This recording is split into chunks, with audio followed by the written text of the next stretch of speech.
नमस्कार। तथ्य में आपका स्वागत है। मैं हूं मनीष अवस्थी। जी हां, तथ्य में हम बात करेंगे महाराष्ट्र की सियासत की। महाराष्ट्र के विधानसभा के नेता प्रतिपक्ष विजय वडेट्टीवार, जो कि कांग्रेस के नेता है, बड़ा बयान देते हुए दावा किया है कि पीएम मोदी ने अजीत पवार के सामने एक शर्त रखी है। शर्त के मुताबिक अजीत पवार महाराष्ट्र के मुख्यमंत्री तभी बनेंगे जब वे शरद पवार को एनडीए में लेकर आएंगे। वडेट्टीवार ने कहा है कि अजीत पवार बार बार शरद पवार से क्यों मिल रहे हैं, क्योंकि महाराष्ट्र में दो पार्टियों के टूटने के बाद भी सरकार की स्थिति महाराष्ट्र में अच्छी नहीं है। सरकार की छवि नहीं सुधर पा रही। ऐसे में एनडीए को 2024 लोकसभा चुनाव में शरद पवार जैसे मास लीडर की जरूरत है। उनकी मदद के बगैर लोकसभा में एनडीए का आंकड़ा नहीं बढ़ने वाला।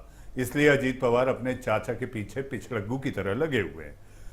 शिवसेना नेता संजय राउत बोले, उद्धव ठाकरे गुट के शरद पवार को ऑफर वाली बात अफवाह हो सकती है।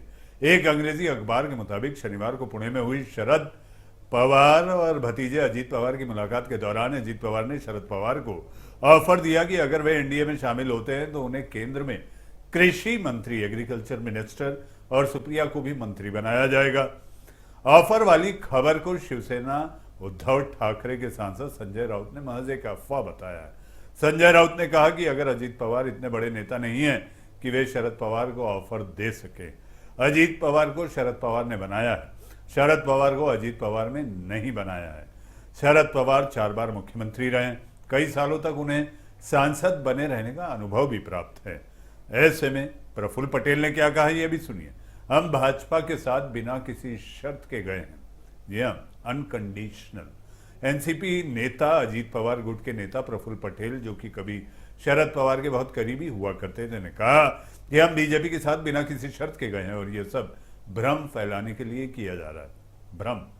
जी हाँ, तो तथ्य में आपने देखा कि आखिर किस तरह से महाराष्ट्र की सियासत में रोज एक नई खबर जन्म ले लेती है।